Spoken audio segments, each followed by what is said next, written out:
country where 100,000 is like 1,000 of yesterday. So you see, you know what it means. Yes. You know, this is the perfect time to talk about the weather, because when you bring it up, like, oh, how is the weather? It seems so awkward, especially down here in Nigeria. It seems like you don't have any conversation to make with the person. But now it is actually one of the best conversations you can have. Ask your loved ones, how is the weather treating you? Because it is suffocating. The dust down here, at least in Enugu, it's everywhere, especially in the morning. Ice cold.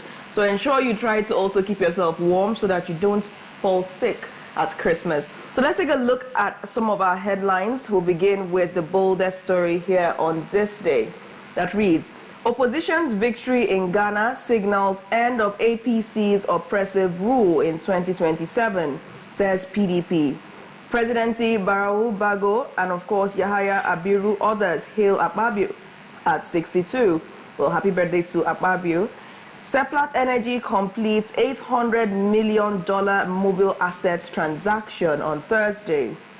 Senators celebrate Akpabio on 62nd birthday. And on Nigerian Tribune, 2025 budget. MDAs risk zero allocation. Senate panel warns them for shunning invitations, failure to account for 2024 releases. Places NNPCL, RMAFC, and NATI on the alert. Afia Morning Show gets 50 million naira bail. New Port Harcourt refinery is over 90% completed, says NNPCL. Tinubu's re-election will cheat North, Atiku says. Tax reform bills. Southeast senators seek wider consultations. Nigeria working with Niger Republic to crush Lakurawa, COA speaks. On Nigerian News Direct, insecurity. We are hitting them hard. Lakurawa terror group will soon be history, COA says cross-border cooperation critical in tackling terror group, I beg your pardon. Stresses need for military to step up efforts in fighting terrorism. Governor Namdi signs Jigawa Electricity Regulatory Commission bill into law. 2025 budget, FG to borrow 9.3 trillion naira project, 2 trillion naira for debt servicing. Equities market slumps as investors begin week with 62 billion naira loss. And on New Telegraph, reorganization in Army likely as NAS confirms new course. This is credited to an investigation.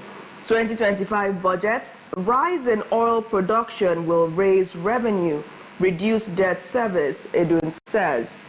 And on Daily Trust, tax reform, Southeast Senate caucus seeks wider consultations. Bills attempt to usurp RMAFC's responsibilities. Okay, starting from the Matrix. Tinubu hails Nigerians' migrants' contribution to global economy, says our migrants have become global ambassadors in all endeavors. He mourns deportation of over 10,000 Nigerians over immigration offenses. Excited over Ogunyemi's emergence as Canada Medical Association's president. Shetima flays UK party's leader, Kemi Badenoch, for denigrating Nigeria. NLC TUC tour Port Harcourt refinery as NNPC Limited says plans over 90% completed. Amid Farotimi's defamation saga, Peter Obi visit Afe Babalola. Court grants activists 50 million naira bail. Court sentences Mama Boko Haram, 2 others to 5 years for 6 million naira fraud. Lieutenant General Olufemi Oluyede assumes office as 24th Army Chief. Lastly, Southeast Senate caucus backs Tinubu's tax reform bills. Moving over to First News. MDAs must justify 2024 allocations or lose 2025 budget funding attributed to Senate. Serial fraud. Mama Boko Haram jailed for 6th time in 30 months over 6 million naira car scam. Nigeria, Saudi Arabia discuss iron ore to steel partnerships. NAF releases approved Centers for 2024 Zonal DSSC Aptitude Test. Quote, 50 million naira bail ruling for Farutimi sets stage for new legal battle. IATA removes Nigeria from list of countries blocking airline funds. Lakurawa terrorist group will soon be history, says Army Chief. Tinubu committed to ending hunger in Nigeria, says Minister. Moving over to Blueprint. Growing negative perception, not good for judiciary, attributed to CJN. Self-reflection, strategic planning, key. DOR, attributed to AGF. FCTA will continue to support the judiciary, attributed to Wike. Let's tackle corruption from the top, attributed to Obasanjo. We need unity to confront menace, attributed to Abbas. Moving over to The Punch. No vacancy comments. ACF Atiku orders lampoon presidency over 2027 pool. Nigerians can vote you out in 2027. Atiku wants presidency. Akume can't decide who will contest pool, says PDP. 3,270 Nigerians gained American citizenship via military service, attributed to U.S. Kayamo FCCPC differ on Air Peace probe. Tax reform. National Assembly caucus meetings delay talks with AGF. Sanwo-Olu opens Ifako road bridge. Yield tide. Southeast South FS jump to 287,800 naira. Defamation. Farutimi gets 50 million naira bail to submit passport. Ajayi files suit to stop Ayedatiwa's Ondo governor. That's the last one right there. All right, Dr. Aro, I think we'll begin with The Punch and the most interesting story here. It's national, and this is about the no vacancy comments as ACF Atiku orders lampoon presidency over the 2027 poll. Now, it appears as if, well, Tinubu's supporters and members are saying that he would be in power till 2031. And of course, this has not sat well with the Arewa Consultative Forum or Atiku, who was a PDP candidate in the election. So what do you think about these people saying, Tinubu's people saying that he would remain in power not till 2027 but till 2031? Is this the conversation that we should be having in 2024? Is it that these leaders are looking at 2027, how to win and how to stay in power till 2031 than actually solving today's problems? Thank you very much. I tell you the truth. You traveled to my mind and you pulled out the last leg of that question is this what we should be discussing now? And you know, this type of discussions offend the sensibility of the people. It looks as though we are talking about things and not human beings. When people are going through things like this, and Nigeria is as hot as it is, and what you're talking about is 2031, that is unimaginable, as a matter of fact. But having said that, politics by its nature is all about contestations, and we know the contestations never end. And even the people who are trying to defend, the people who are saying this and that, are saying it because they stand in a place. And those saying they don't know what they are saying are also not thinking about the people, because I actually thought that what should be done by the opposition now is to say to the presidency, this policy is not going to favor the people. But in this case, the SGF, that's George Akume, went on another TV station and said that these people who are trying to become president, of course referring to Atiku, should actually just hold on that there will be no vacancy till 2031. So it's basically a way of trying to stifle the opposition, PDP, and saying, stop wasting your time. Even if you're 90, you know, if you're going to be president, you will still be president. For now, there is no vacancy. That's the context of this. And the interesting thing is that is a political statement, and he is entitled to his opinion. And that is opinion. And the people saying they want to be, and nobody has really said they want to be president, but it's just an assumption. Because when you start making some political and public statements as regards the national development of a country, we now start to say, okay, maybe he has presidential ambition. And it will be, yes, you could imagine, you could suspect, but until somebody says, I am running, you wouldn't know if the person is running. But the SGF saying no vacancy, yes, as a matter of fact, he needs to defend his party, defend his job, defend everything. But my question always remains, in all this defense, the people, look at it, look at the time of the season. People are running helter-skelter. If you go on the streets, you see people, you feel like crying, and somebody is discussing 2031. That doesn't make sense. But having said that about the people, politics has to be back and forth. And I also know that the back and forth is how we get a good society. A good society doesn't fall out of heaven.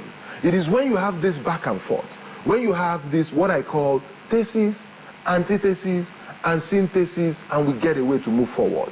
And sometimes it doesn't come in very palatable forms.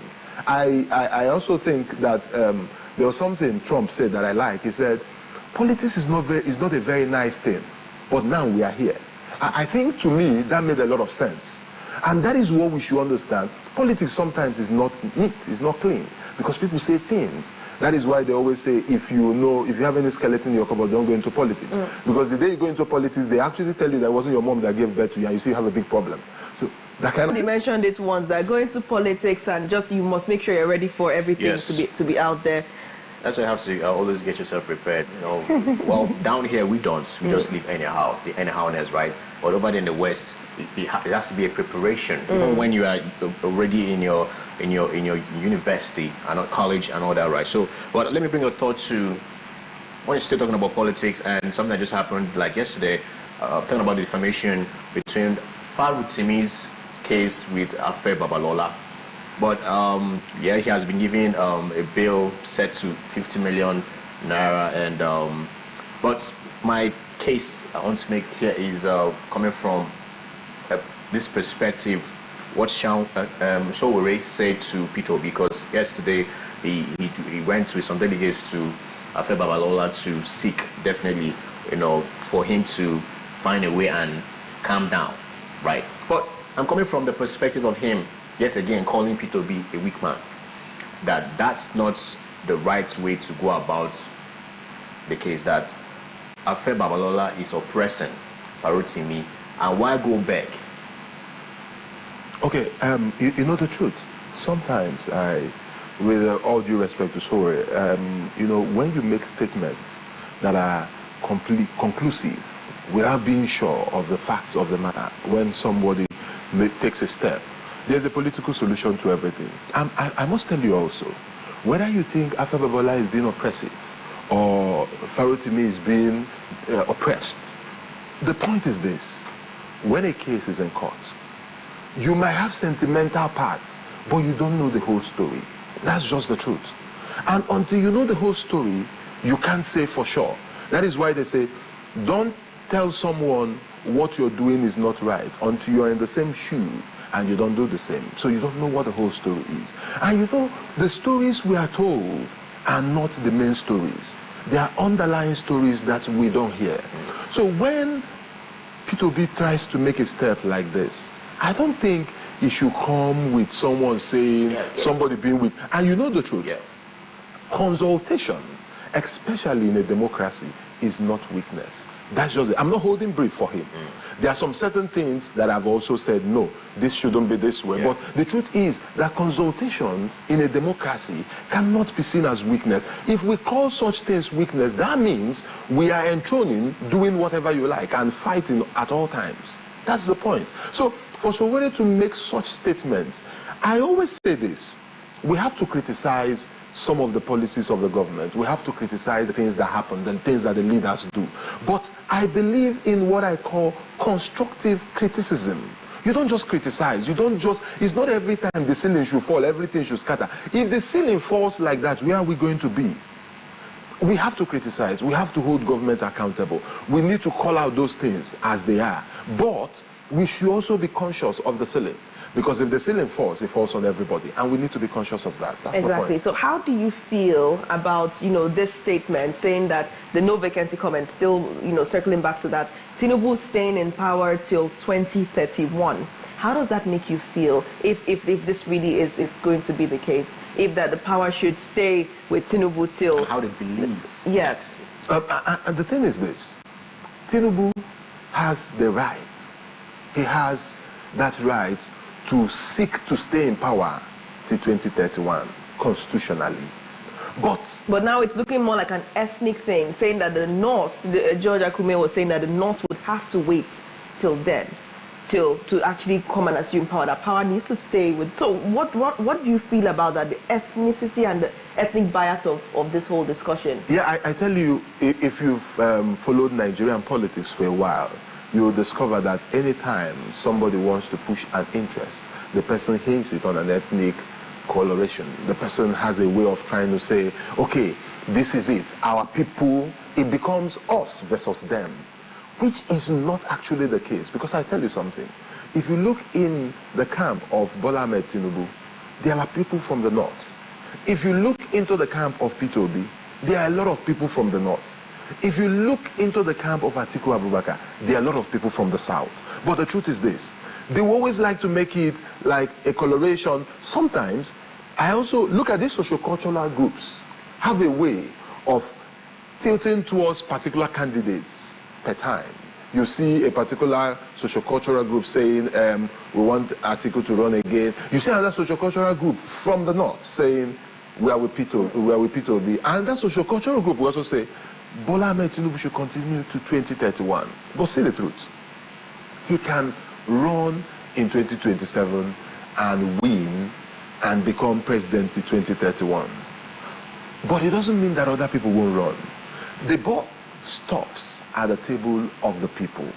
It doesn't matter how we think the electoral system is bastardized. I like to be optimistic politically. We are still going to vote again. But like you said, there are things that happen that people don't know about. Perhaps when you go to court, you would hear everything and have a proper perspective of the whole matter. So the question I have now is, when is it going to be the turn of Ndibo?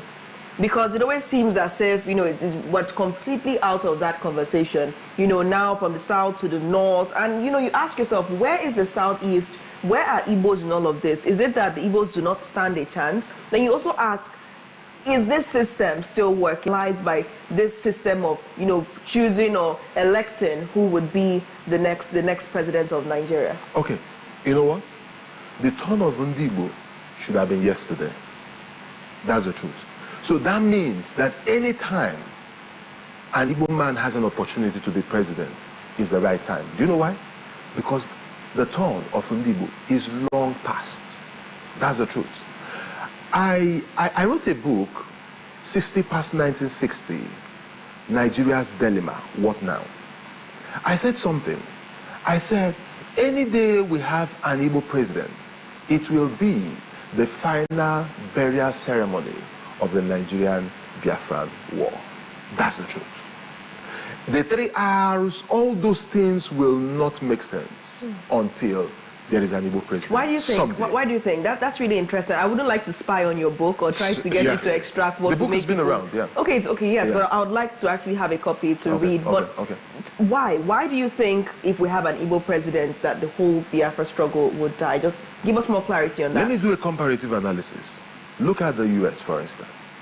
Until they had a black president, until they had a black man as president of America, it was like this civil rights movement, these things, Malcolm X, Martin Luther King, all those things, Jackson, those things never worked.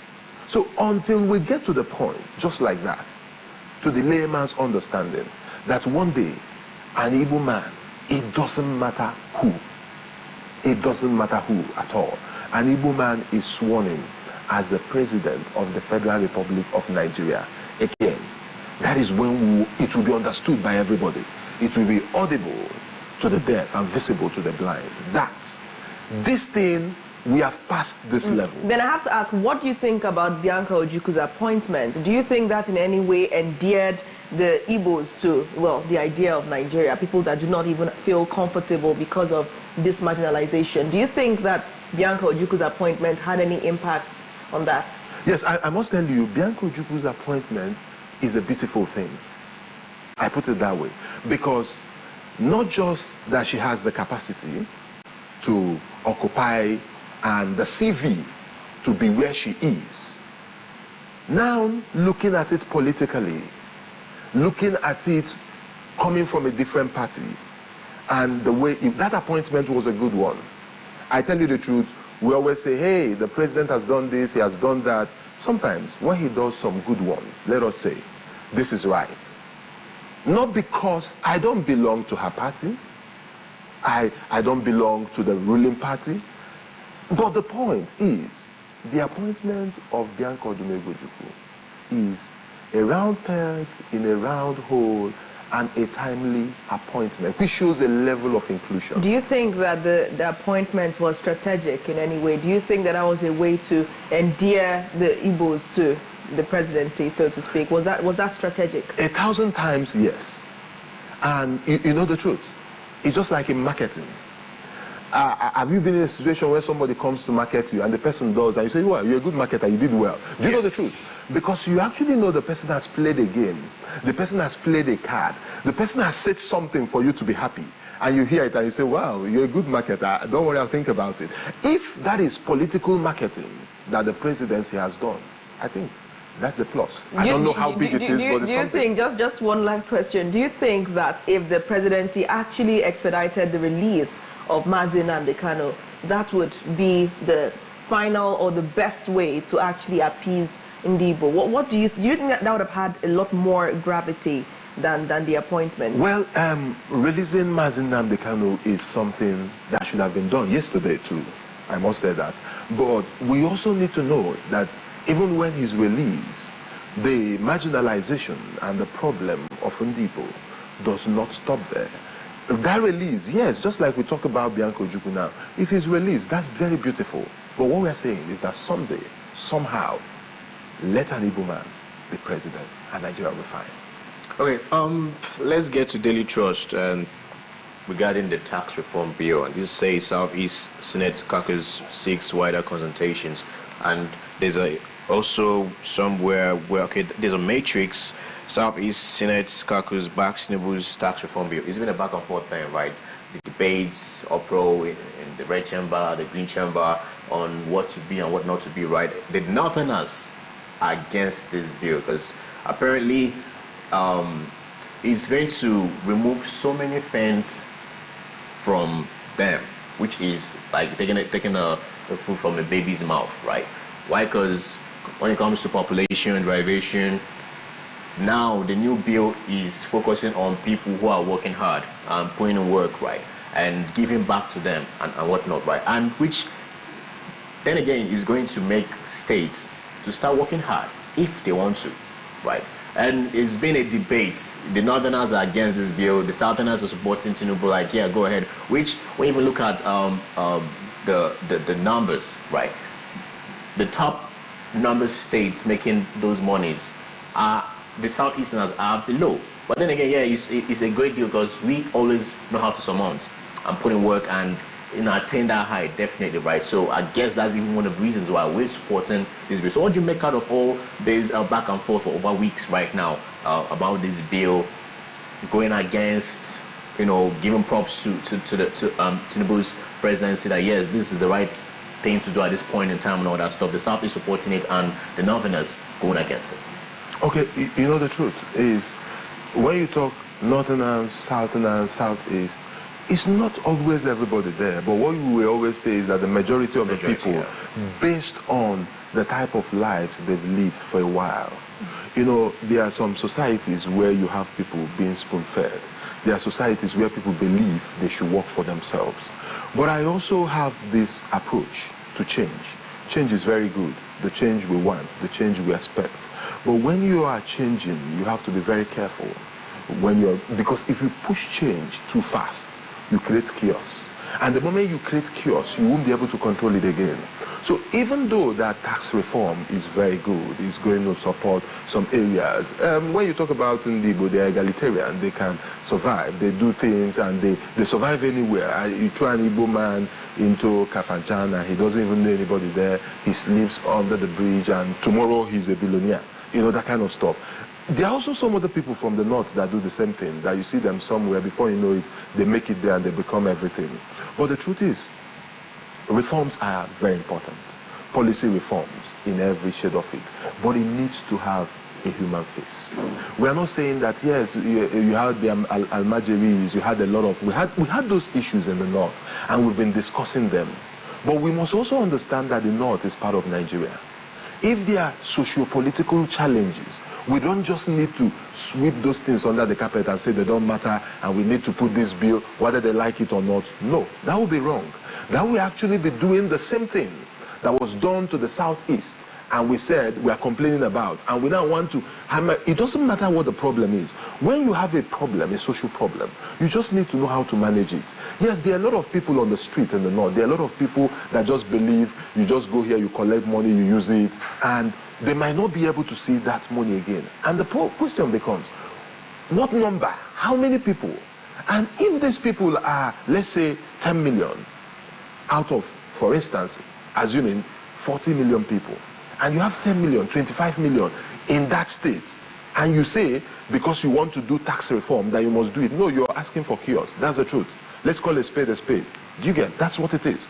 But those reforms should happen gradually, step by step, precept upon precept. Just do it. You don't just come, sweep, we are done. No, no, no, no. It's not done like that. The only thing that is done like that is when you want to open the window. You just open it. That's the only thing you can do. All right, let's look at this headline quickly before we round this up. Taking from the Punch, Yuletide Southeast South-South airfares jumped to 287,800 naira. We're looking at a situation where people are too afraid, and justifiably so, of traveling by road because of the level of insecurity and the number of checkpoints and all the exploitation going on. And now flying into the Southeast is a problem. And Christmas is coming. So what do you think are the prospects for Christmas this year, judging by the challenges by road and also coming in by air? Because now people are left with no options. Do you see us having the mass homecoming, the mass return that we usually experience at Christmas? Yes, I look at it this way. I always say the security apparatus, the security agencies, they have a very big work to do now. They need to work like they've not worked this year. People cannot afford to fly. It's very expensive. A lot of people are going to take the road.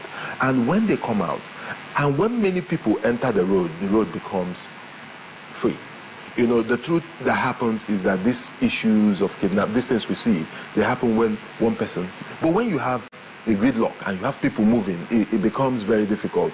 But the security agencies need to restore the confidence. They need to come out. But Dr. Aro, these security operatives are already on the road. I mean, you're looking at the number of checkpoints in the Southeast on the Onitsha Expressway, and these people are doing, well, not too far away from just exploiting people. Yes, it gives confidence. We're not saying that, I'll quote what Alex Obodo said in an earlier interview with me, we're not saying that we don't need the security operatives, but we don't need the exploitation. Because they are exploiting people, there are too many of them, and every checkpoint, people literally have to carry cash. You have to break down money just so that you can pay what I would now like to call a toll at each of these checkpoints. So it's when you tell the security operatives to be on top of their game, to brace up for the festive season, how can they do this? Because you're only as strong as your weakest link. You cannot fight the people out there that are just interested in being friendly with commuters and taking money, or travelers and taking money from them. Because that is the problem we're facing. And now flying is out of reach for a lot of Nigerians, and justifiably so. So what is the pathway forward? Okay, you look at it this way. One thing, let me give a security advice openly. These roadblocks should be discarded with immediate effect. The security agencies can stay by the road. They don't need to stop. These things don't just happen. You will see the things happen. It's not about stopping people and saying, what are you carrying? And all those things. Because when they say, that is what I call primordial security. That's what I call a KU glove. That's not security. What are you searching for? What are you even looking for? Are you searching for something you don't know where it is? So how many are you going to search in 2 hours? So how do you do it? What you need to do is allow people move freely. Stay by the side, watch at different points. They mount themselves at different points, and they stay by the side and watch. Don't even block people. Don't look at someone and say, this is a young man, he's in a flashy car, let me stop him. It's not important. Allow people move. Just watch. Do you know why our security men miss they miss it? Do you know how they miss it? When you are searching, when you are looking for what you shouldn't look for, you don't see what you should see. But when they wise words. That's the absolutely truth. Wise words. That's the truth. When they are by the side and observe, they will see things. But what about cases of kidnap? People that carry, their victims in their boots or back seat, or even drug their victims. If they're standing and watching, do we have? I understand that Enugu now is becoming different because you have the command and control center and the cameras, of course, are able to monitor people. And I heard you can even catch the plate number of a vehicle, so you can track the identity of the driver. Apparently, what? Quite and advanced. The voice too. And the voice too. Yeah. So we have that infrastructure in Enugu, but not on our highways. In fact, if you mount cameras there, you probably come back and see just the pole. That's how bad it is. So is it too soon for the security officials to step back and just stand and watch people driving by? When they watch people drive by, they achieve more. Somebody that is going to put someone in a boot, drug someone, is going to do it somewhere. So if you're watching, you work with information. At a point, you are definitely going to get them. It's not really about, okay, when they stand on the road and they are trying to stop this car to check this young man, he's a Yahoo person, check this other young lady, they are looking somehow, and they are doing that. Do you know how many people carry people in the boot and pass? How many boots do they even check? They only check the boots of the cars they feel are suspicious. And do you actually think if someone wants to carry somebody in the boot, the person will use a flashy car? No, now. No, these are the questions we should ask ourselves. Somebody can even get, and the person is in Keke na Pepe, and the person is drugged and you don't know, and the person is laughing, and they wave you and they give you money and move. And that is it. So when they stand aside, we know they can't solve all the problems once, but let them stand, let them dismantle. You know what I think the roadblocks. solution is? I think it's very simple. I think every security operative should be putting on a body cam.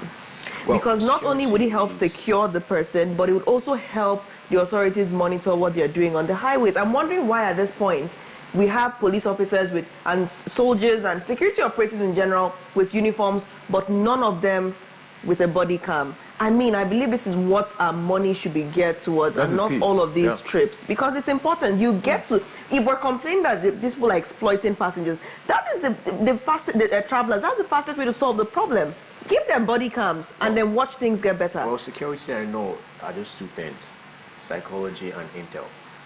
Solves everything. But what better way to get intel than actually having a functional body cam? Well, that's part of it, right? But standing and blocking people and searching wouldn't yield anything. You only stop and search when there is an intel that something went wrong. So you can block off that axis, that route, and do your investigations and whatnot. But staying there because you want to meet some flashy people because you think they can give you one or two things, they was definitely going to bribe you, right? As you call it, pay toll, and leave. You don't know what's happening inside of their car. Exactly, all right. They give you the monies and they leave. They leave. Okay, Dr. Aro, while we round this up, we talked about the advanced security architecture in Enugu. So what do you make of the developments? We're seeing some of the roads being not necessarily constructed anew, but rehabilitated. What do you think about the look and feel of Enugu alongside the decorations and all of that ahead of the festive occasion, Christmas? You know what I like to say about Enugu? Whenever I'm asked a question about Enugu, I start smiling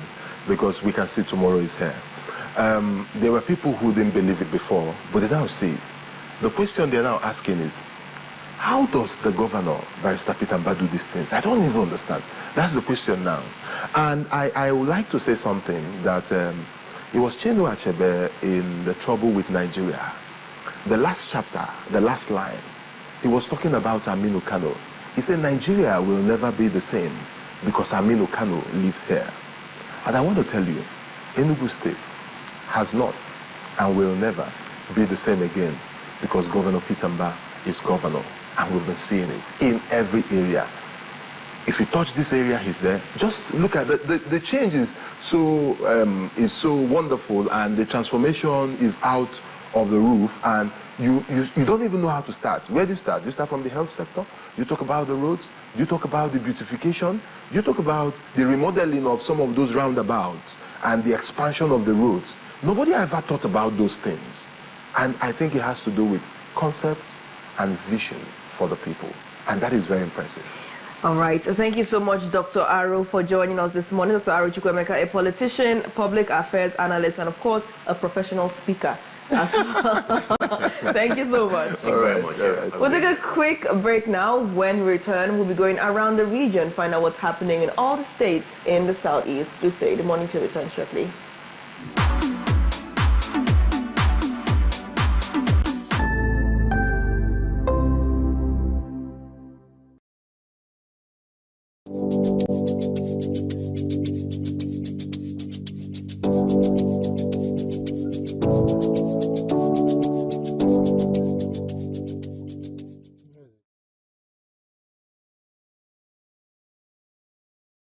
Introducing Obuzo.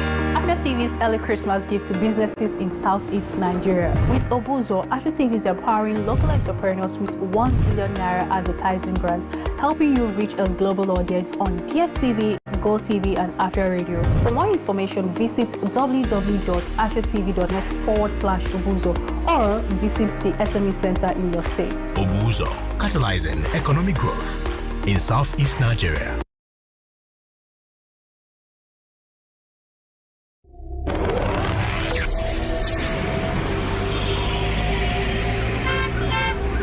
Ladies and gentlemen, this is your captain speaking.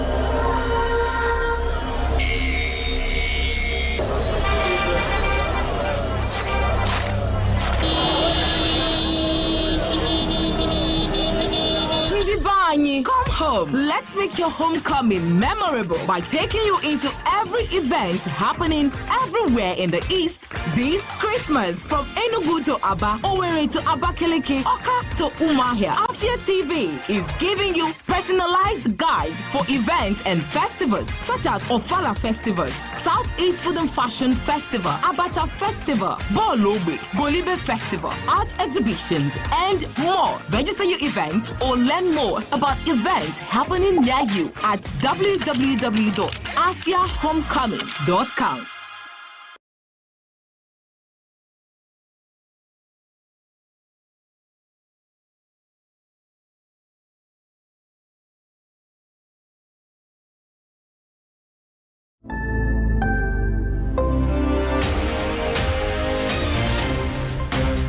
My name is Ubon Kings. I am Marvelous Afamaka. I am Chioma Akbala. My name is Ifulaya Ndule, but I'm living in our market speaking.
Looking to grow your business? At Afia TV, we've got just what you need. With our various on-screen advertising options like speed bags, lower third, sidebars, right in front of your audience. With our lower third, your brand messages appear during the most viewed programs on TV, allowing your audience to see your message without interrupting their TV experience. Now, if you want to go big, our squeeze back is ideal because it puts your brand messages on spotlight without interrupting viewers' experience. With our sidebars, your brand messages also takes the spotlight on our screen, ensuring brand exposure. These advertising options are affordable, effective, and designed to drive results. Get started today and watch your business shoot up. For more inquiries, call the numbers on your screen.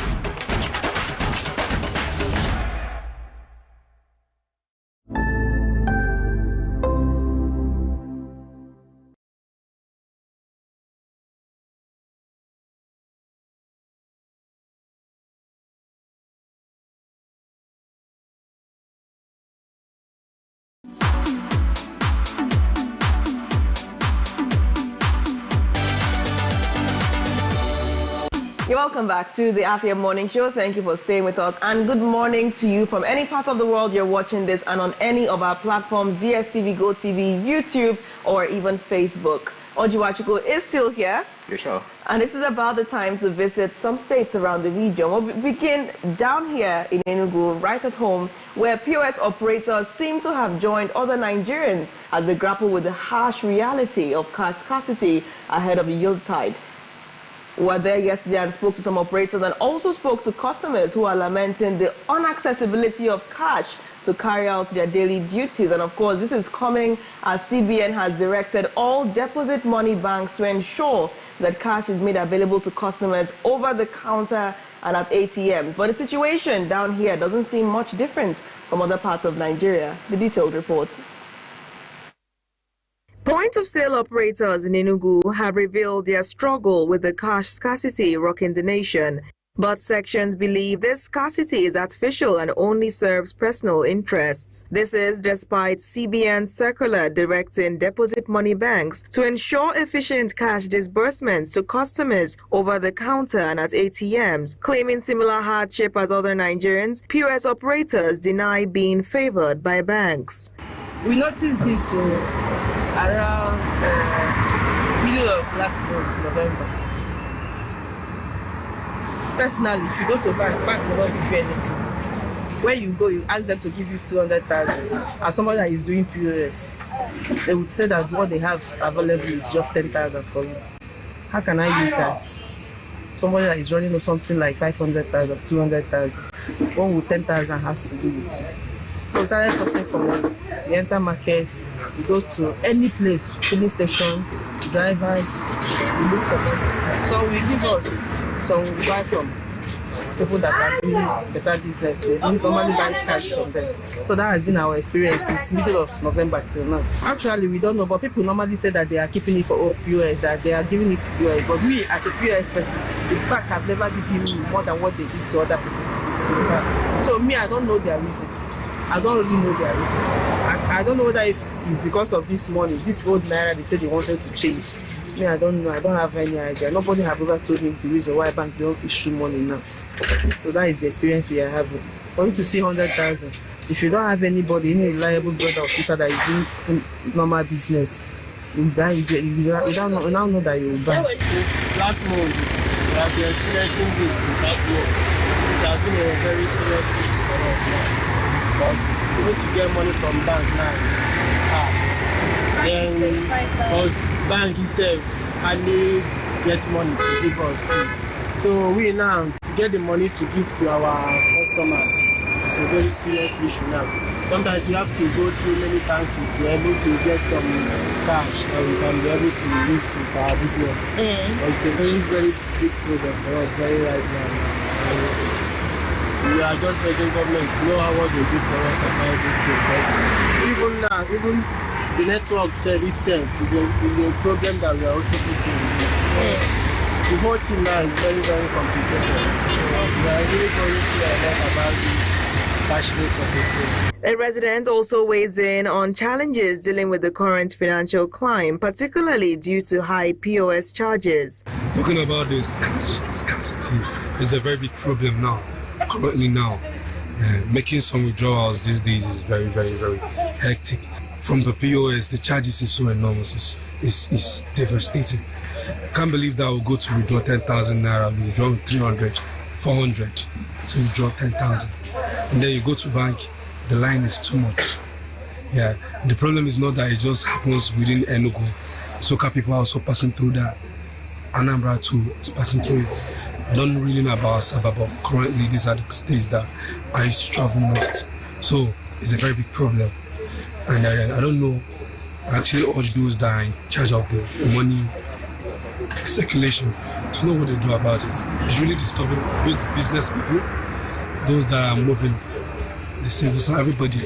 So they should actually do something about it. In an interview on the Afia Morning Show on Monday, Afia TV political correspondent Nnamdi Obanya called for more decisive measures against banks that flout CBN's directive on supporting efficient and optimal currency circulation in the economy. That is, if CBN's claims are true. He also shared accounts by POS operators who have had to pay to access cash from banks. The informal sector in Nigeria still accounts for about 90% of it. Most of them don't have access to technology for, automated payments. So we're still a very cash-driven economy.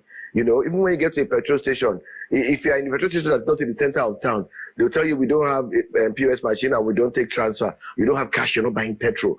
So there are so many reasons why we're so cash-driven. And the CBN is saying what they're saying, but on the road, it's not making any impact.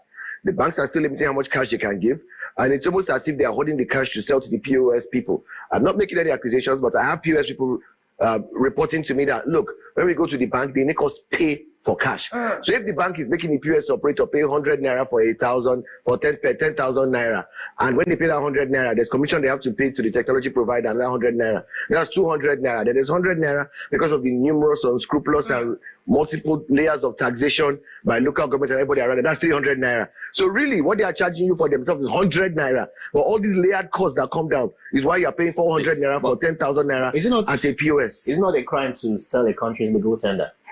Well, they will tell you they're not selling it. You're paying commission for a service. But the people in the bank, right?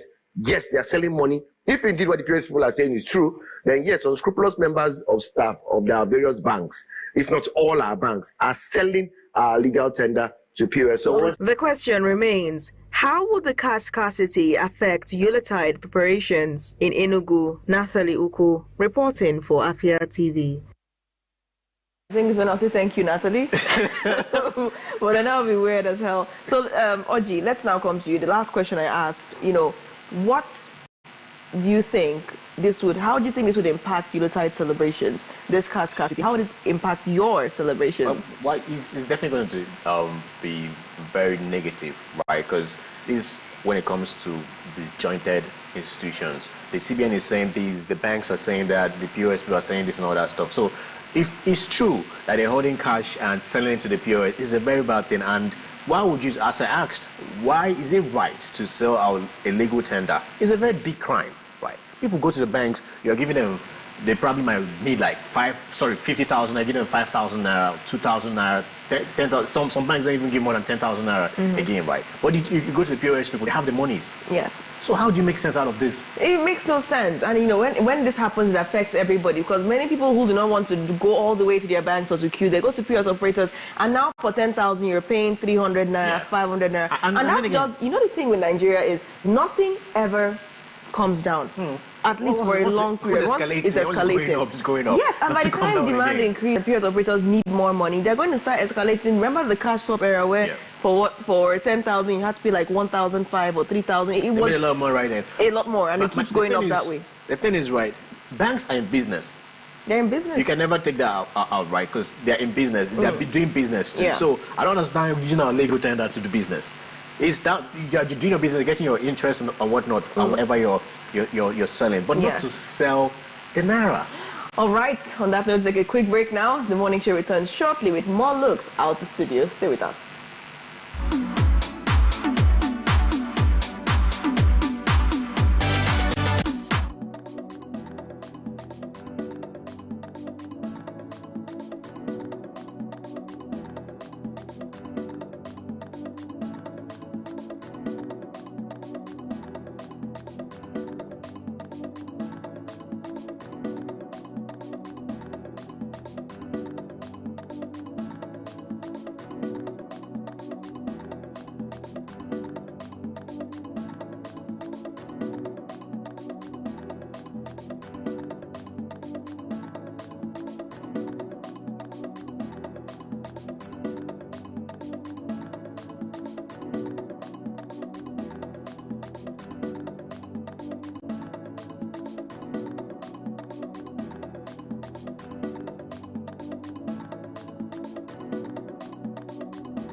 You're welcome back to the Afia Morning Show, and thank you for staying with us so far. Thank you for joining and also spreading the word about Afia TV. We move on now to Umuahia in Abia State, where earlier in the year, the Abia State government announced a ban on the attachment of shops to buildings in its urban areas. It also directed transport companies with indiscriminate loading bays to move into a general motor park, as it was going to begin enforcement soon. But how far has the government gone with the enforcement of the ban? Emmanuel Wazwe, Afia TV Bureau Chief in Abia State, has more details on this. Loading bays, attachments, makeshift shops, and street trading, all are on the government's ban list for enforcement. According to the government, these create not just nuisances, but deface the city. But it's been months since the notice to the general public and the concerned parties. Yet, some of these activities persist. Is the government slipping on its resolve? Governor Alex Oti's special advisor on media and publicity, Ferdinand Ekoma, says it is far from such. There are a whole lot of people out there who are more interested in operating on the roads, you know, making the environment look so unconducive, even when they have alternatives. So what government has done is to say, where there are motor parks, where there are open spaces, move in and operate from there. Those who are erecting shanties by the roadside, the government is getting all of them out. Okay, if you go to Aba, go to Sisioma, there are some parks that are empty. There are some places where people can move in and operate legally, but they would rather prefer, you know, to be operating on the roadside, and that is not in the interest of the government. Sometimes people's lives are endangered because they are trading or operating by the roadside. So government is firm in its decision to ensure that people adhere strictly to the laid-down rules in terms of running their businesses or motor parks and all the rest of them. And Omaya here, I'm sure you know the situation at TC Gate, the confusion there. What government did so far was to put a barricade, kind of, you know, the road median there that wasn't there, and which was giving people the opportunity to do a U-turn around there. But now that is not happening again. But that is not to say that the nuisance there has been solved, the problem there it hasn't been solved. The Abia State government, as we reported a few months ago, is already constructing a bus terminal in Umuahia. This is expected to address the issue of indiscriminate loading bays. But what about makeshift shops and street trading? What the government is doing before it will get all the people there out is to build a new market. It has already, in fact, as we speak, the location, the government has started fencing the location. We were making noise about it. First, a strategic place here, very massive, close to Golden Guinea. First, the government secured the land, very massive, paid compensation to the community people. That's why you're not hearing any noise, you're not hearing any resistance, you're not hearing any objection of any kind. Paid compensation. The government is now fencing the place before because it's going to make it open for PPP arrangement, you know, for those who will come and build the market. It's after that would have been concluded that the government will now remove all the people that corridor out of the place and move them into the market. And people will gladly move into the place, because you know the problem associated with Ubani Beiku because of the location. So government was very conscious of ensuring that the new place for this market will be strategic. With these, it does appear that the government has its thumb placed on the leniency button until it comes up with better alternatives. In Umuahia, Emmanuel Wazwe reporting. So much for that report, Emmanuel. Now, the ban on shop attachments, this is something that I think we've been hoping probably we'll get some kind of follow-up on, because then it was like an announcement. But now we're seeing that it still stands, regardless of what people think. Is it possible to ban or completely stop people from creating those makeshift shops or extending, you know, their stalls outside, you know, because they have to survive? This is the easiest way to perhaps carry on their businesses without having to pay rent elsewhere. So they just go and extend their houses. If you juxtapose that, yes. But then again, any government would want a neat and clean city, nice aesthetics and all. So, but these shanties make a city unkept. But then where do they go if they can't? Obviously, they are looking for more cost-effective methods to sell their market. Let's say it that way, to sell their market. Where can they now go that if the government is in the way? Is there some kind of cost-friendly plaza or some low-budget plaza that all these people can go to, even a market? Now that's where a thinking leadership, government comes in play. They have to find a way and figure these people out. You don't just chase them because this is how they end their living every other day, right? You don't just chase them out. You apparently give alternatives of, okay, we can make this and you can be paying so amount till you complete and all that stuff and all. Just find a way, but that's where you bring on your thinking cap, Yes.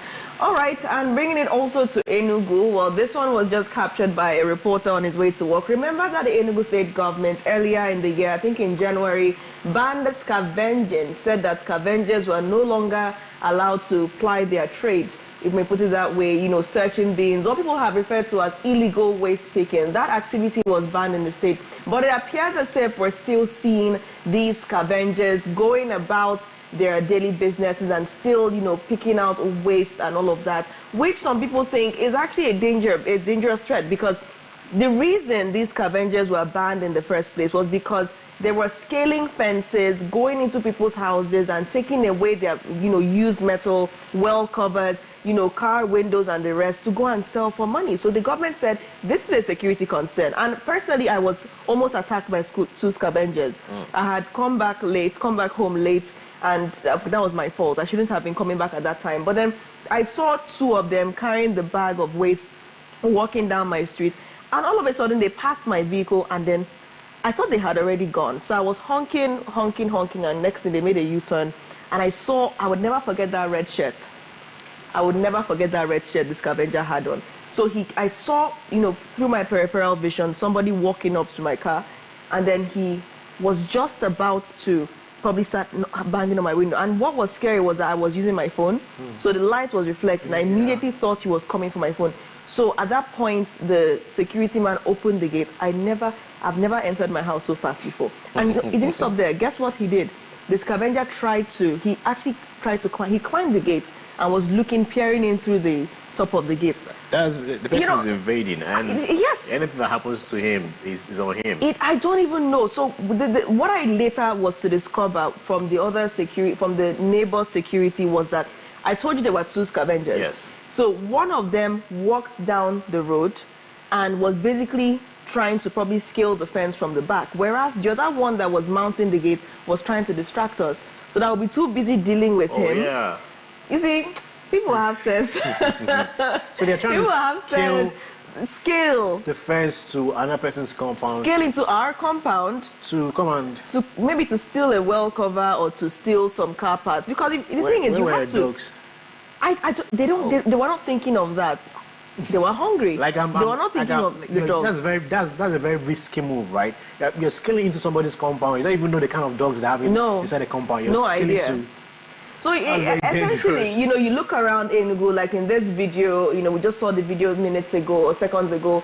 You see that scavenger, you know, just, you know, looking through waste and, you know, trying to pick up one or two things. Oversight. You know, you see him, but this activity has actually been banned. But then it takes us back to what we said earlier. What is the alternative? I remember an interview we conducted with someone from the government saying that these people could be recruited to work somewhere and all of that, you know, following the ban, because we're concerned about what next. Still seeing them out there doing what they're doing every day. I was an onlooker the other day, right? Just a couple of days ago, shouldn't be like more than 2 days, right? I was just trying to purchase stuff in a store, and I saw them. There's a dust being there, a dumpster. So they were just trying to pick things and whatnot, and then they started fighting. Like, give me this thing, give me that thing, give me that, and boom, everything littered everywhere. Like the whole road there was all messy and messed up. I was like, what's this now? And they left it like that and left. Yeah.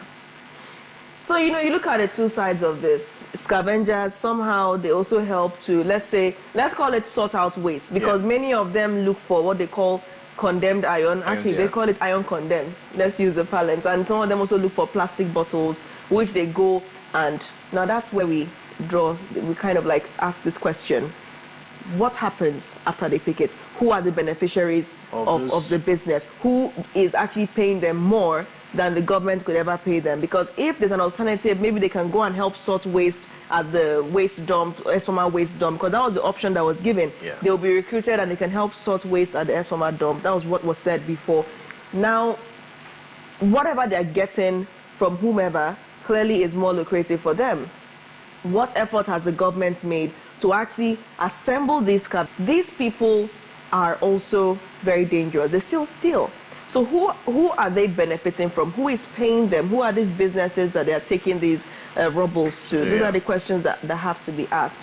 But do you think it's actually possible to end scavenging? Yeah, if they put their minds to it, definitely it can actually end, right? Because, well, not entirely, because security agencies wouldn't be everywhere, you know. But intel, that's why I say intel is very important. That's one of the most important things when it comes to security. So you're working hand in hand with the people, the citizens. Everything, you know, seems or seemingly easy because you have that information firsthand. Exactly. Right? But to eradicate them entirely, it's possible, but it's going to take time. Yes, and they are also exposed to a lot of danger. Remember that incident that we covered? I think this was up north. 2 scavengers were, you know, just making their way through a waste dump, and then some IED exploded, and the 2 of them died. They were sorting waste, you know, trying to pick the bottles, and then an explosive detonated, and they lost their lives. So it's a very dangerous situation for someone to be in. These people are sorting out waste through things that you've thrown away. They could be sharp objects, explosives, they could be needles. For people that don't dispose of their medical equipment properly, you can contract so many diseases. So it's unhealthy, not just to the people in terms of security, but also to the scavengers themselves. So I don't know if I would say, I don't know if the government is being lenient about it, but if this has been banned, then you have to find a way or a place to put them, because there are many of them in Enugu. There are many scavengers, and they will only continue to do other things if the Ministry of Environment doesn't have a firm hold on them and actually get them integrated somewhere and make sure they're even aware of the opportunities available for them. If it is legally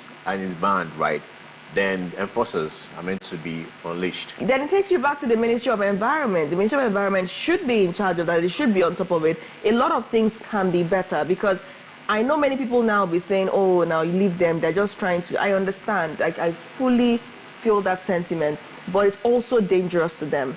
They have to be taken in and put to better use. These people are already experts at sorting garbage. There could be other opportunities. I mean, we don't have we need proper waste management people like this that can actually help the state, especially as you're seeing Enugu is getting a little cleaner than it was before. Would they even before. be interested in doing that for the government? It's all about sensitization, awareness. What are the benefits? Educate them and watch them, you know, grab onto the opportunity, because sorting waste under the sun and picking all of those things, I'm sure if they have something more organized, they'll take it. It's literally done in the night time. They do it even during, I'm sure if I head out now, I'll see another one, you know. But let's also look at another ban that was implemented by the government of Imo State, and of course, that was the ban on illegal levy collection and touting. How well has this ban been effected? Are people still complying with the ban? Have touts stopped harassing citizens? Or is there another group of people that are now harassing the citizens? Let's take a look at this report from Owerri in Imo State by our correspondent, John Kennedy Obona. Take a look. The Imo State government banned touting and illegal collection of fees by unauthorized persons in August 2024. This was contained in a statement by the Secretary to the Government of Imo State, Chief Cosmos Iwu, directing that only authorized officials of the Imo State Internal Revenue Service are empowered to collect levies. This was part of efforts to restore order on the roads and ease the burden on commercial drivers. During our visit to Wedrell Junction Park, we observed low presence of touts in the park. At this park, the only unauthorized levy collectors were those simply assisting commercial bus drivers loading their vehicles with passengers, and each full loading, these drivers pay a compulsory 300 naira fee to these persons. Speaking to Afia TV, some drivers told us that the harassment from touts has reduced, but a new challenge has emerged: the police. Imo City bus driver. Here basara ndị agboro. For now, anaghị enye anyị nsogbu. Basara ese nearby parking or something like that. But sometimes with a problem, neighbor no police. Police, Ibru mother 4 has again 100 naira, 500 naira, or less Ibu mother bo or mother to. But from 4 above, you get your hego, Boroli battery has again your hego. But you basara and Alboro less salana and you got any so. We can go for ticket, instruction, something like that, or let's see the traffic light. So let's see the traffic light. I get it. Say why it be traffic light, but for the so on the police say the problem. The thing that is happening here, extortion of money from South, police, and other. The fact we have so many uniforms here, which some of them have not been recognized by government. Some of them are thieves. The thing truly and really affects our income. You will lay the motor, or some people run akanelo, that is what they call it. A trip here, from Park to convey you to Poli, complete trip is 3,002. Along the road, before you get to your destination, we have about 3 to 5 checkpoints. Different policemen, and if you check it very well, all of them are coming from one station. If it not give them money, it will be another thing altogether. From Arboro to police, Arboro will store their own. Any junction you stop to carry passenger, they say give me 100 naira or 200 naira. If you calculate it from here to Pony, that is my own route. If you check it, about 800 naira have gone out from that money, and you will see settle park after loading. So the things they are doing here is unfair.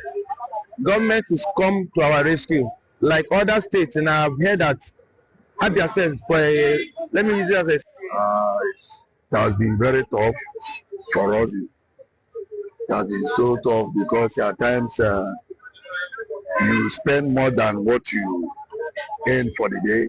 The government have to look into it, and because most of them, the touts there, are not being employed or recognized by the government, state government.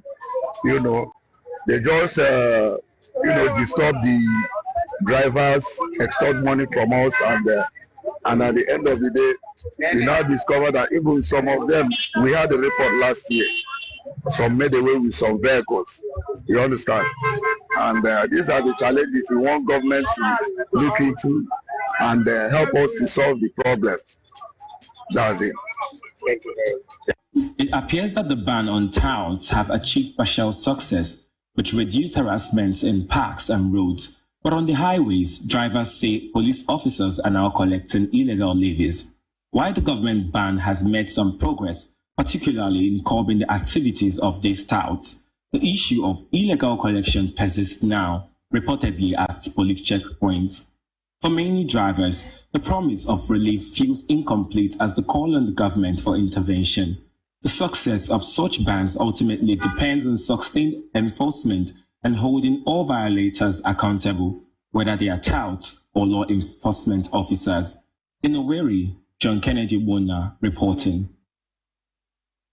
It takes us back to what we were talking about, Oji, this issue of exploitation on the highways. And I'm happy that John Kennedy was able to present that in his report, that the Imo drivers are still complaining about what the police operatives do to them when they have to commute between states, on the highways and, of course, between other parts of the city. So, you start to ask yourself, where would one even start from? Because if you have banned touting, and now people are saying, okay, the touts are even helping them, load their passengers onto buses. But now you're grappling with law enforcement. Law enforcement is harassing people, collecting money everywhere. I get tired talking about this thing because it's been overflogged over the years, right? And we keep talking about, we're still going to talk about it tomorrow. We're still going to talk about it next tomorrow, right? Because it's not news anymore, right? So why not find a way and have a lasting solution to this extortion by our police officers? Like it's not hidden. We are seeing it. We are seeing that corruption. We are seeing that illegal thing they are doing. You get? So I was still talking about it. So how are we going to the solution? Fix it? Like I said before, there is no reason that police officers security operatives as a whole should not be putting on body cams at this point in time. Any money we have, the government, let me just be very clear, any money the government has invested in security should be used to up the gadgets that they have. I understand it's expensive. Imagine, people are probably wondering, how can you start buying body cams for all the police officers in Nigeria? But it is possible. If the government has enough money to demolish, let's just say sand-filled beaches in Lagos, because it's trying to construct the Lagos-Calabar Coastal Highway and other, routes and the rest, that is an expensive venture. Yes. There should also be enough to equip these security operatives with body cams, because you would be able to protect the security operative and also see what that operative is doing while on duty. Now the question is, who is going to be monitoring that footage? And how much integrity would that person have? That's the next major concern for me. Well, I don't know, but the thing is, if it's possible, then we should go ahead and you'll be hammering on body cam throughout this morning, right? Yes, it's a great deal. If it's possible, we should do it. But then again, why these police officers, always extorting monies? What are their guys doing, right? What information are they giving to them? That's what worries me. Allegedly, they'll be like, oh, some of the reasons why they do what they're doing is because they were asked to. Right? You have to make some amount for allegedly. That is why, Oji, I said, my major concern is when the body cams, hopefully the body cams are given to the security operatives, who would be monitoring these body cams? Because if the guys are not acting now, that the reports are everywhere. I mean, I remember when Operation Udoka started, and I remember when our one reporter came back and said, if you see what I experienced when I was going to Abia, I had to come down, throw my hands in the air, walk past this checkpoint, and it happened 15 times over. We started talking about it. We talked and we talked and we talked about the exploitation. We talked about the treatment of people. We've seen politicians cry out over what they called harassment, being asked to leave their vehicles. We have brought this issue up to the limelight. We've talked about it so much, but nobody is acting on it. So how much louder are you going to speak? Talk about your body cam and investigations behind it, right? Who's going to be monitoring, right? It's not just having cameras everywhere, the CCTV cameras, but who is monitoring? Because yes, Nigeria, you might have CCTV cameras in malls and whatnot, but who is monitoring it? Is after incidents we use these information after, this is what happened and all that. So how are we going to, well, it could actually be used for intelligence, by the way, but the only way the body cam would actually work if nobody's monitoring is apparently there's an incident and all that between maybe the security agencies and an individual, a citizen, right? After that incident, maybe take them to court. Yeah. They would ask for that information. The footage, yes. So you have to provide it. I like that you said that, because now the citizens will now be able to take charge of the, because yes, you look at it in foreign crimes where these body cams are actually used. Look at the US. Sometimes you hear, okay, police officer battered a man because he was black. He beat him because he looked like he wasn't from the US. And they request for the footage. So they don't always willingly just show up and say, hey, this is what happened. Yeah. They would have to, the citizens actually have to say, I need to see the footage, and then it will be brought out whether the police officer wants it seen or not. No, so you're very right. Literally the way it's meant to go, because if you are expecting them to be always excited about showing you the footage, it's only when there's maybe an engagement between the security agencies and the citizen, and maybe the citizen takes the agencies to court and whatnot. Then if the courts request for the footage, that's primarily when that's going to be useful. I think so too.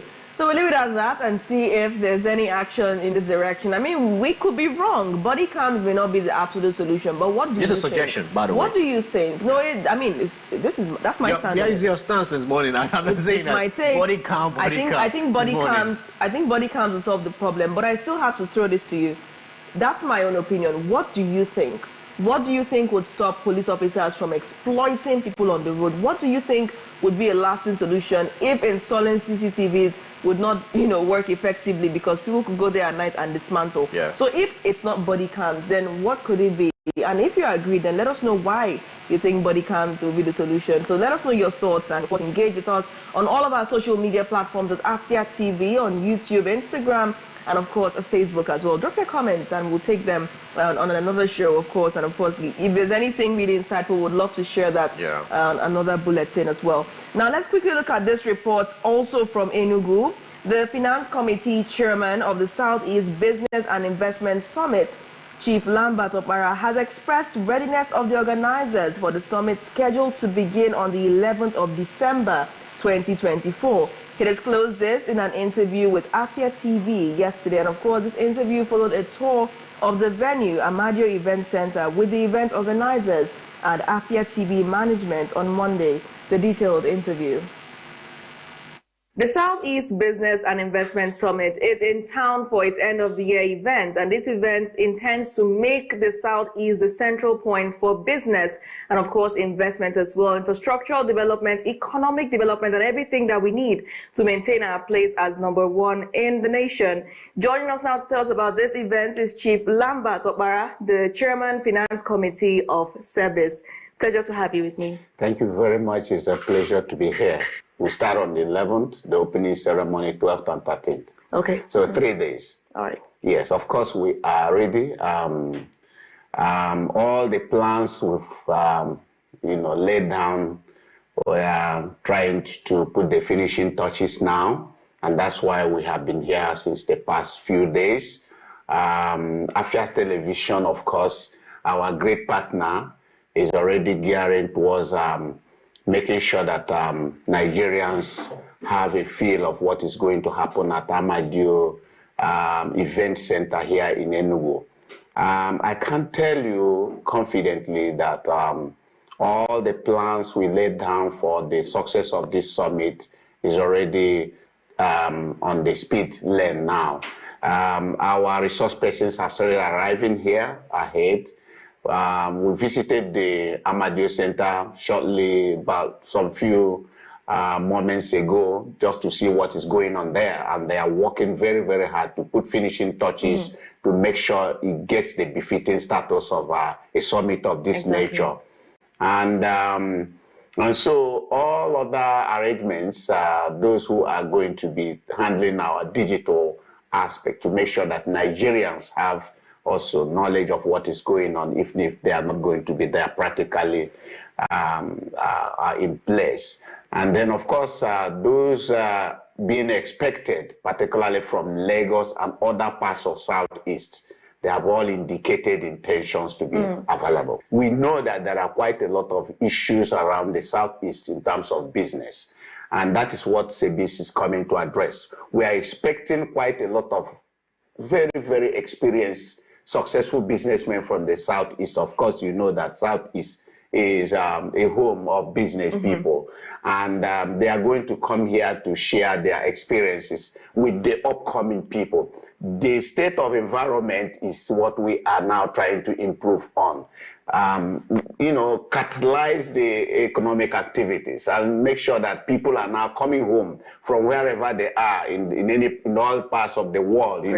Igbos are scattered all over the world doing business, and they are very intelligent, brilliant people. So we now want them to come at home here a little bit, put some things home here. That's what SEBIS is asking for. And it's going to be free registration, but you must have to be identified. But there are online registration going on, and there are people who are going to register at the venue free of charge. We're not going to charge anything for that. And it's one of the processes that are being put in place so that we can have as many people as possible from the Southeast, from the different units to participate, especially those in the business and those who are also eager to start investments in the Southeast. We need to encourage them. We need to tell them that, look, a course suppose you rule, a co-ruler, Yes. You can't be a big man somewhere else. I'm coming home here, nothing.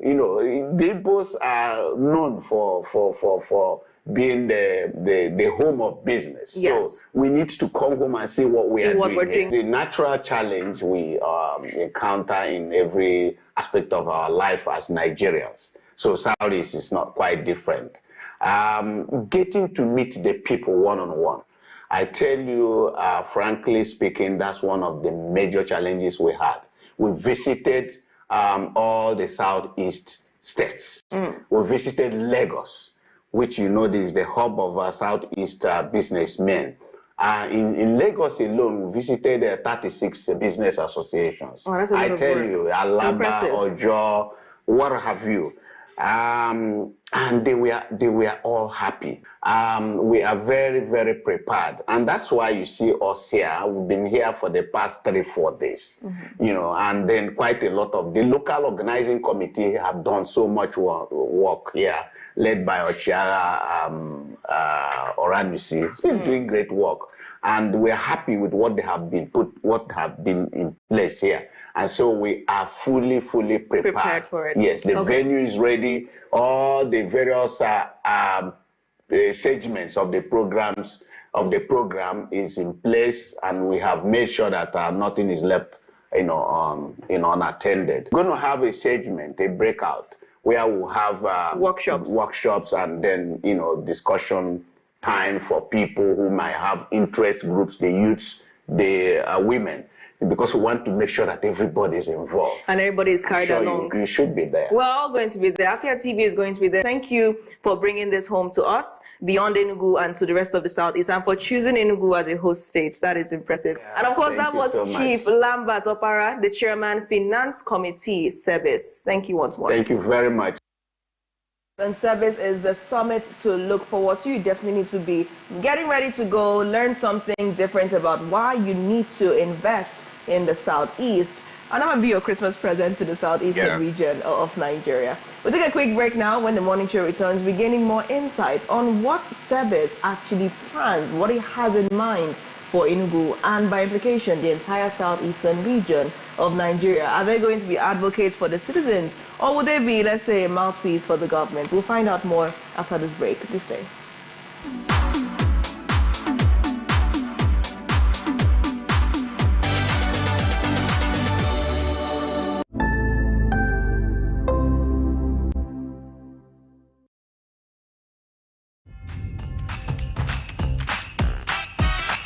But why won't I be happy?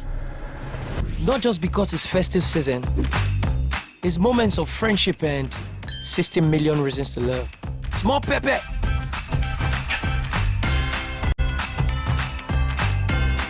Babes, this dress is given. Don't forget the earrings. Those are 2 reasons already.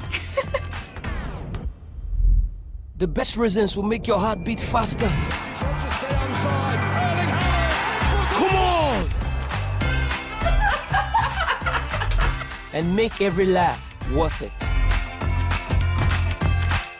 It's all about holding hands, sharing and enjoying happy times together. Have more reasons to be happy with Naija dramas, football, and more smiles on DSTV this festive season. DSTV, your home of entertainment. Southeast Business and Investment Summit Group, in collaboration with Southeast Chambers of Commerce, Industry, Mines and Agriculture, and Enugu Economic City Development (FZE), cordially invite the public to the maiden edition of Southeast Business and Investment Summit (SEBIS). Theme: Remaking Southeast as Economic Powerhouse. Attending will be global business leaders, entrepreneurs, institutions from across the world, key government officials, and leading members of the academia. From December 11th to 13th, 2024, at Amadi Event Center, Enugu, by 9 a.m. each day. Opening ceremony to be chaired by His Majesty Igwe Nemeka Achebe Abogidi, Obi of Onitsha. Summit speech to be delivered by Dr. Ngozi Okonjo-Iweala, Director General, World Trade Organization. Keynote speakers include Dr. Charles Odi, DG CEO Smedan, His Excellency Isaac Ken Parashina, Kenyan High Commissioner to Nigeria, His Excellency Dr. Jakaya Kikwete, former President of Tanzania, Senator Eninaya Baribe, founder, Made in Aba Trade Fair. Over 2,000 investors, 500 women in business, 500 youth entrepreneurs are expected to participate at this historic event. Sponsored by Enyimba Economic City, Lion Business Park, Sesima, Abuja Chambers, among others. United Nigeria Airlines is official airline of the summit. Be there and take advantage of this rare global opportunity. Signed, Dr. Ifedi Okwena, Executive Secretary, Chief Ben Oranusi, Chairman, LOC for SEBIS.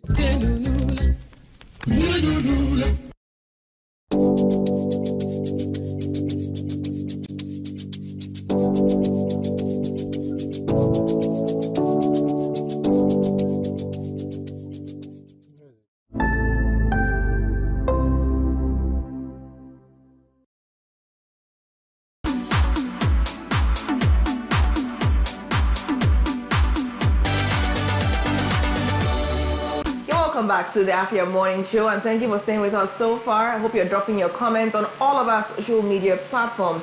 Now is the event that we've been talking about, the Southeast Business and Investment Summit that is coming your way this Wednesday. I mean, that is as early as tomorrow. Yeah. So we're already just hours away, if we can say that. And lots of people are getting ready, lots of people are excited, and you can only imagine how excited and, well, how much preparation the organizers are getting up to at this point in time. To learn more about this summit and what it means for the Southeast, what we are expected to gain from it, we're joined now by none other than Chief Ben Etiaba, who is also the principal partner, Ben Etiaba & Co. Chartered Accountants, and also on the advisory committee for the upcoming summit. Thank you for joining us this morning, Chief. Yeah, thank you, Natalie. Oji, how are you? Fine. Good morning. Yeah, good morning. Welcome. So it's really, really exciting. You know, finally, it's just hours away, and Afia TV is ready. Service, I hope, is ready. But let's hear from you. What are the last-minute preparations like? What kind of advice are you giving the organizers at this point in time? All right. Yesterday, I hosted the executive secretary of the summit of Service. That's Dr. Ifedi Okwenda, and the chairman of the LOC, Chief Ben Oranusi, to take briefings from them and to assess the level of preparedness, and then to advise on the best way to get the best result out of the summit. So far, I'm quite confident, based on what I heard yesterday in my office, that the level of preparedness is quite top-notch, and I'm looking forward to a good summit starting tomorrow. And but the summit and having a good time and having the best of resource people there and the great minds there, like Abogidi, Obionicha, that's not the most important thing. What's important is that we come out with some good resolutions, some good policies, and then post the summit implementation. Because, you know, so many of these summits and conferences and workshops have happened in the past. Not to this level, I must confess, and I'm very happy with this is happening at this level. But post these summits, not much, will be heard afterwards. So we want to make sure that this one is different, and that there will be some sort of level of continuity, and ensuring that whatever has been decided will be implemented for the benefit of the Southeast. So now we have to know, what are the measurable means of monitoring the gains of the summit? How would that be followed up? Okay, first of all, we have to make sure the right people attend. We're doing that. We have to make sure that the aim of the summit is realized. That's bringing businessmen together, investors together. We're known as people, traders. We're known for commerce, and bringing funders, also people who will, because there's no point in having all these wonderful ideas and you can't fund the ideas. And there are so many grants that people are not even aware of, and ways of raising venture capital. I'm from Nnewi. I mean, you must have heard of Iba Boy way of doing it. Okay, that's fine. It's very crude at that level, but very effective, which is why Harvard picked it up. So we want to make sure that we no longer have one-man, one-woman businesses that die with the owners. Think of the great names of the Igbo nation of the 70s, 80s, 90s, and thereafter. Many of those businesses we knew then are no longer existing, because these are one-man bands. They die with the visionary, even their family, the wives and the children are not aware of who the customers are, where the funding, came from, and where the suppliers, are.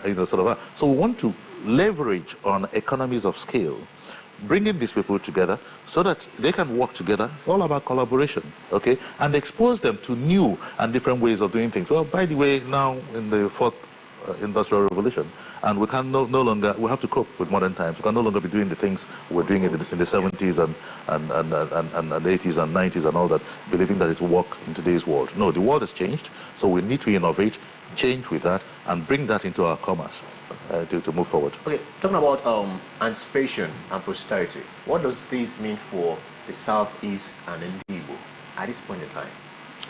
Okay, talking about, what do you say, anticipation? Yeah, anticipating what the summit is going to yield and imbibe in individuals who's going to be part of it, and posterity. Yes. All these. Oh, okay, I see where you're headed. And Ndibo. Okay, I think the question answers itself. Remember that after the war, the Igbos were left with 20 pounds. Didn't matter how much you had before the war, whether you were billionaire, millionaire, whatever, you had 20 pounds. And what happened? We very quickly recovered. And that meant, because of that adversity, Money became our god. That was the negative side of it. Nobody sort of likes till today. So money became our god, and like I said, the monies disappeared with the visionaries. But posterity will judge us fairly if we're able to build a legacy of continuity, making sure that these businesses survive the visionaries and the promoters, initial promoters, so that we can now begin to think of, say for instance, Ekene Dilichukwu Transport, Nigeria Limited. Maybe the Ilodibo family are no longer involved in it, but the thing is running, and they are back home or in London or anywhere else enjoying the fruits of it. I'm using that as a members of my family. I'm a part of that family. Okay, I'm using that as an example, so it's not like I'm targeting anybody. But there's a good example of what we're trying to achieve. Kutix PLC. We just lost Ajulu Zodike. And whether or not Ajulu was alive, the business was going from strength to strength, because he was able to take the thing from private sector, from being a private limited company to being a PLC, inviting others to be a part of it, leveraging on economies of scale, making sure that even if the initial promoters were no longer there, the business will survive. And of course, your shares will always be there. Or you sell and divest and move forward. Do whatever it is you want to do. So we want to make sure that we have future businesses that will survive and present businesses that will survive the test of time. That's where we're headed. Okay, now how would SEBIS kind of negotiate the output of the summit, the expected output of the summit, with the policies of present day, the environment, the business environment that we are currently living and working in? If you have, well, for lack of better words, people graduate from this summit and they have a wealth of ideas, they are so motivated, they have so much potential, they want to do so much for the Southeast, and most importantly, they want to invest in the Southeast. But then the environment still gives them some concerns, or the policies of the government still gives them concerns. How do you find a balance between those dreams and actual implementation? Okay, you have to find out that, and to know that what I'm telling you is what it is. This is a private sector-led initiative. Okay, government has no business being in business, but government is everything till tomorrow. You see, you cannot begin to operate in a vacuum. So we need to influence government policies, influence government to provide the enabling environment for the private sector to thrive. How would SEBIS influence government policies? Sorry to interrupt. Oh, no. We're going to come out with some strong policies, and we'll lobby government. Don't forget that the government come from people like you and I. These are not sort of headless people where we don't know. They come from amongst us, the people in those massive offices, driving those limousines and sort of the massive convoys. So all we need to do is to articulate what will favor the Southeast. And don't forget that the leadership in the Southeast also want their states to do well, okay? But they may be headed in the wrong direction. So if the right people in the private sector put in or pressure them the right way, they can now begin to come up with the right policies that the private sector can home in on, okay? Being that enabling environment we're talking about, and provide some infrastructure like roads. It's not for the private sector to do roads and a number of things. There's some things that are even on the exclusive list. Power, for how long can we continue powering our industries with sort of small-scale generators and all of that? So there are things we can do. We need to collaborate with the government, okay, to ensure that the private sector can do well. And we want to come out of this knowing or believing that in a few years, the Southeast will be the go-to destination for investment, for trade, for commerce. Don't forget that we are Igbos and we're good at these things, but we operate majorly from outside of our zones. So this will also attract Akuluono investments in the Southeast, which is the other thing we want to achieve, okay? Yeah. But you can't do that if the environment is not friendly. There are issues to deal with, like security. But then again, we're looking forward to sort of ensuring that those things are sorted. Yeah, pushing that narrative about security and breaking that jinx is very important, because it's like a hindrance at this point in time. Also, following up on conversations, I keep talking about this because I think it's the right thing to do at this point in time. Senator Abaribe was in an interview and was talking about how they can't give us a center. It's time to come back home and make here viable and booming, right? So, and it's a great deal that SEBIS is, throwing this path to, get our people in one house and teach them and let them learn there are certain ways to tap into so many things they don't know. That education, that knowledge is very important. So my take is how we are going to solve the security issue, because it's the hindrance definitely we're going to be having regarding these, whatever progress service is definitely going to have, and tracking these how people excel after garnering all this knowledge. Security is the problem. So that conversation is very important. And how are we starting to tell our government that we need to tackle this for even the engagement with service to be successful? Okay, you made a good point there, but don't forget that the government, they're also interested in what we're doing, okay? The outcome of the summit. Good things are happening security-wise. In Enugu here, for instance, nobody sits at home on Mondays anymore. I just came back 2 weeks ago from Abia. The whole Isuchi axis, previously Enugu area, Lopanta and all of that, all cleared. Clean movement. Things are happening security-wise. Imo State, Abia, what's it called? Ebonyi, pretty much good security-wise. Imo State, they are battling them. Most of the state under control. We tend to have, presently we have a major problem in Anambra, okay? But localized to Anambra South, okay, where these guys are still operating. But I'm sure that the state also will rejig their apparatus to be able to deal with that. It's for the state. It's for the governors are the chief security officers of the state. And however they approach it, it just doesn't matter so long as security is returned.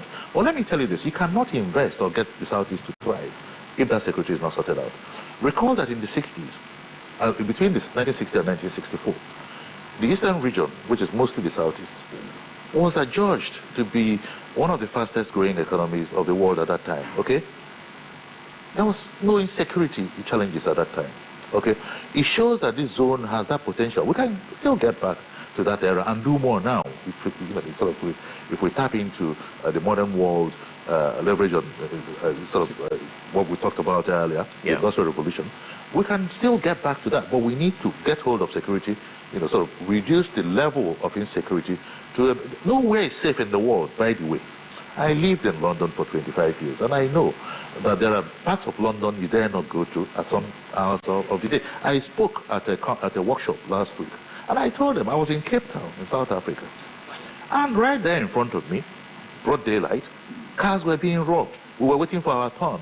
Luckily, it didn't get to our turn before the traffic moved on again. So nowhere is completely safe. All we're talking about is to get this thing under control so that business can work, so that our people can get back to the farms. So agriculture, then, you can use agriculture to industrialize to the Southeast, for instance. You can't feed ourselves anymore, okay? We're importing food. All right. Now, let's quickly wrap this up with this question. Does service consider itself an advocate of the people, or let's say of business people, or does it consider itself as working closer with the government? Where do you think that service leans more towards, people or the government? I mentioned it earlier. It's completely, wholly a private sector-led initiative. Okay, but you need the government. You need to partner with the government as part of the stakeholders to make things work. That's all. All right. Any final thing you'd like to say before we wrap this up in terms of the logistics for the event, the time? I know it's 9 a.m. tomorrow, and we're made to understand it will last till Friday, that is 13th. Yes. Okay. The only thing I have to say is that anyone watching this program should spread the word that this is happening, and let people who are, especially who are already in and around Enugu, and who are into the business world, to be a part of it. Just come down to Amadeo Event Center. It's a big center. There's enough parking spaces for everybody. You'll see the top businessmen, you see top bankers, you see top advisory people like myself, chartered accountants, lawyers. That's a good place to have a pool of resource to be able to improve networking opportunities and the rest. So what is the expected attendance? How many thousands of people are we looking at? I won't put a number to it. This is Africa. Africa, you can never tell who's going to turn up. You invite one person, he might come with 20. He might not even bother to come and not even tell you that he's not coming. So, but we hope to have a packed hall. But not just packed hall of anybody, packed hall of the right people. What opportunities for business owners, entrepreneurs, as we know, people are trying to start their own businesses to survive in today's economy. What are the opportunities for them? Massive.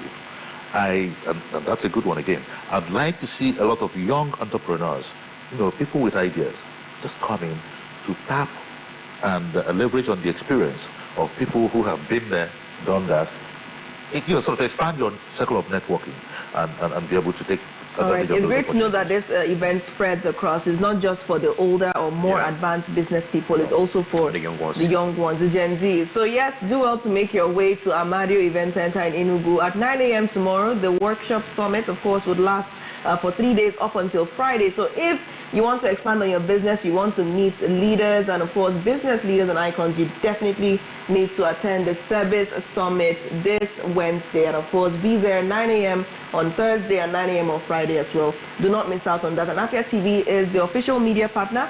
I will definitely be covering all of that, all the experiences going on there. I've been your host, as always, Nathalie Uku, and thank you so much, Chief Ben Etiaba, for joining us. Principal partner Ben Etiaba and co-chartered accountant. It was a pleasure having you on today's show. Thank you, Audrey. Thank you. I remain Audrey Wachiku. Have a splendid Tuesday, and bye for now.